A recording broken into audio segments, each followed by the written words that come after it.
Today we're telling the story of the other Canadian power trio that originated in the 70s. Their name isn't Rush. They're maybe the most underrated band of their time.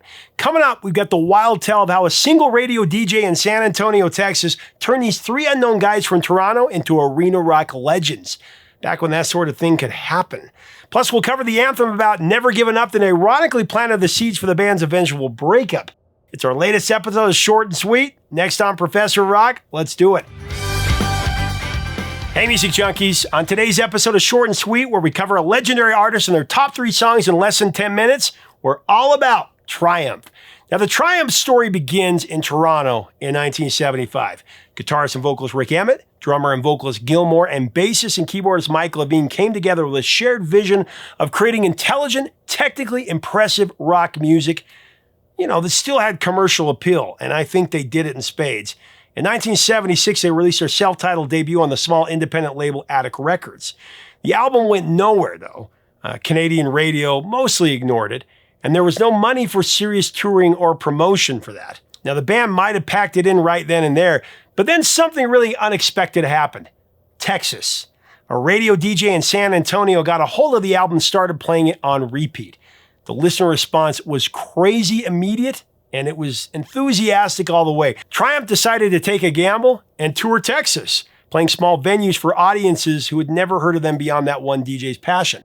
The shows were electric, though, and the word spread. Suddenly, this unknown Canadian trio had a ground-up following in the heart of America. Isn't that cool? And from where I stand, reach my hand. The Texas buzz caught the attention of RCA Records, who signed Triumph and reissued their debut nationally.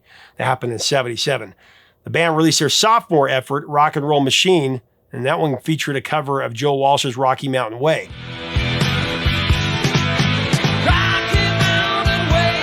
More importantly, though, Triumph was developing a reputation as a must-see live act. They weren't content with just playing their instruments well. They wanted spectacle. The band invested heavily in elaborate light shows and pyrotechnics, creating concerts that were sensory overloads. They even wrote a song called Blinding Light Show, just to make sure audiences knew what they were getting into. The Blinding Light Show!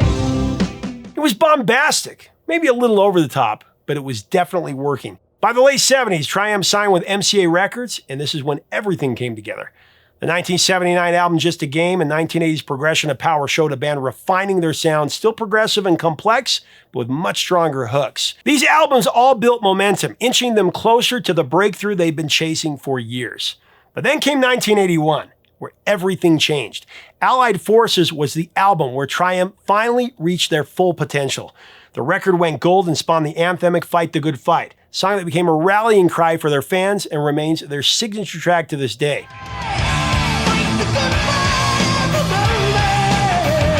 This was arena rock with muscle and meaning. Rick Emmett's guitar solos, they were technical marvels, but they served the songs rather than overwhelming them.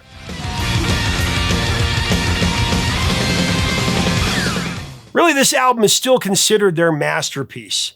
The moment when all their years of grinding finally paid off. Triumph followed it quickly with 1982's Never Surrender, another gold-certified success that proved Allied Forces wasn't a fluke.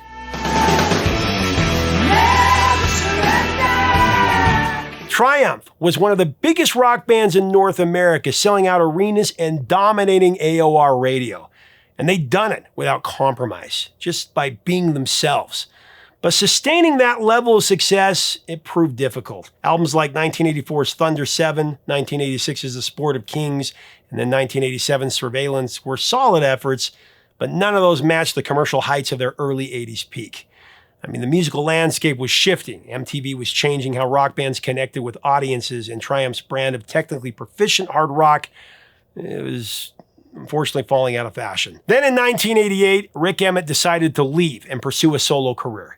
It was a devastating blow to the band. Emmett was the voice and the guitar hero that defined Triumph's sound. But Gilmore and Mike Levine weren't ready to quit.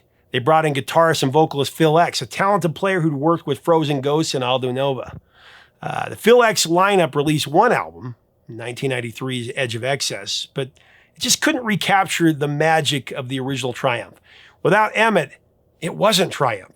The band quietly called it quits shortly after, but that wasn't the end of the story. In 2007, Triumph was inducted into the Canadian Music Hall of Fame, a recognition of their impact on rock music and very deserved. The original trio of Emmett, Moore, and Levine reunited from there for several high-profile shows leading up to their official induction at the 2008 Junal Awards. Triumph's catalog may not be as celebrated as some of their peers like Journey and Foreigner, but for those who witnessed their peak, there was nothing else quite like this band. I still feel like they're the most underrated band of their era. So here are my top 3 Triumph picks. Coming in at number 3, I'm going with Magic Power.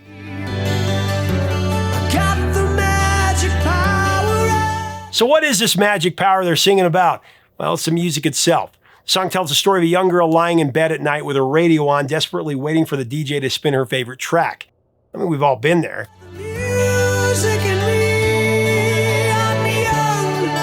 Now, while the full band wrote this song, the lyric was written by lead singer Rick Emmett, who said in an interview, and I quote, "I wrote it about myself as a 9-year-old with a transistor radio, and then I changed the pronouns to she and her.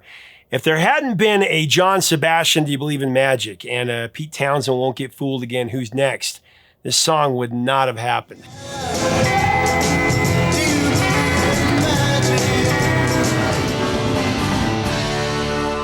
We don't get fooled again. The Magic Power was the subject of a really critical A&R strategic decision on the original vinyl release of the Allied Forces album.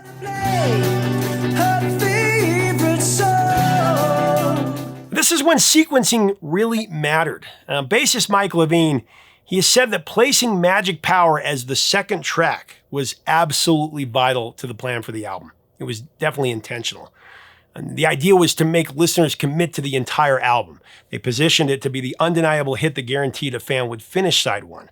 And once you got to the end of that side, you'd flip the record over and experience the album's other major anthem, Fight the Good Fight, which opened side 2.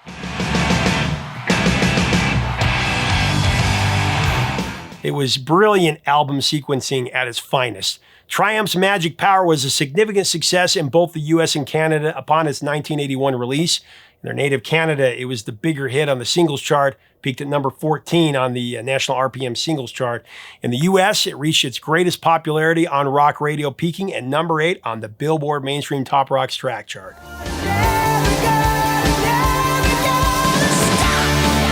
It also went to number 51 on the pop chart, and so it barely missed the top 40 there.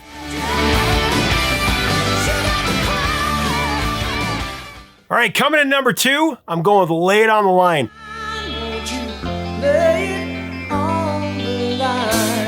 So although it sounds like Lay It on the Line may have been written about one specific person, it's actually not.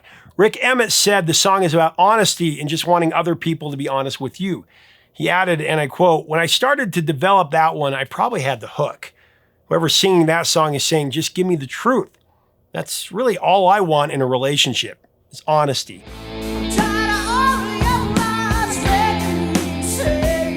And it's a fairly common theme with me. I come back to that every 15 or 20 songs. There'll be a song about what's true and what's honest and what it is that makes integrity.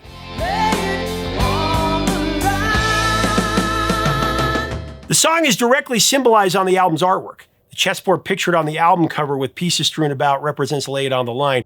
It's a visual analogy that the song's theme of a confusing, manipulative relationship is an unwinnable game for the narrator. Perfectly reflects the frustration and heartbreak in Rick Emmett's lyrics. It's just brilliant stuff.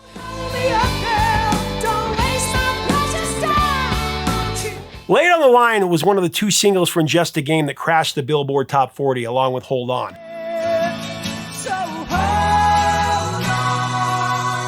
This was territory Triumph rarely tread, though. And while this was a massive commercial win, it posed an identity crisis for the band. Drummer Gilmore acknowledged that these pop-leaning hits led to their record company putting pressure on them for more commercially accessible material. This initiated the internal conflicts that would eventually contribute to the band's mid-'80s struggles and, Rick Emmett's eventual departure from the band.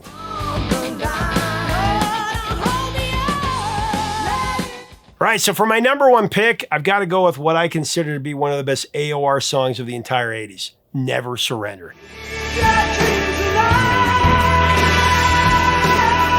So Rick Emmett said Never Surrender is a great example of the kind of positive, uplifting song, the types of songs that he tried to write while he was in the band. He believed that the band's name really meant something, Triumph.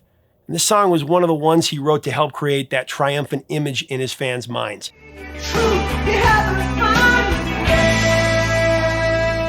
It's about perseverance. It's about pushing through adversity, about never giving up. That was the message Rick wanted to send to his fans.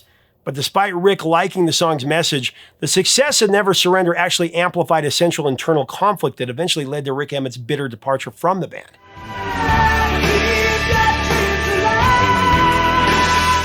The success of tracks like the title cut cemented the band's identity as a big production arena act. And this was an idea driven primarily by Moore and Levine. But Rick Emmett felt this pulled against his desire to pursue more experimental or pop material. He wanted to explore different sounds, different directions, but the other guys wanted to double down on what was working.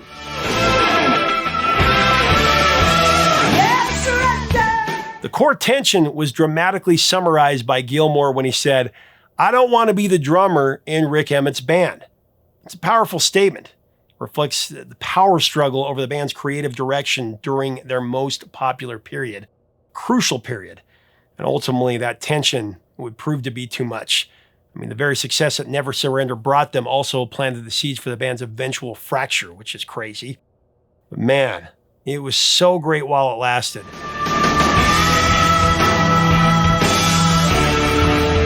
So what are your memories of Triumph? What are your picks for their best songs? Truly, this is one of the most underrated bands of all time. They're the other power trio from Canada. And man, Rick Emmett's a great guitarist and a great vocalist. I love these guys. Let's have a great celebration below in the comments about Rick and about Triumph and about their greatest songs. If you like our content, we invite you to subscribe. Until next time, 3 chords and the truth, my friends.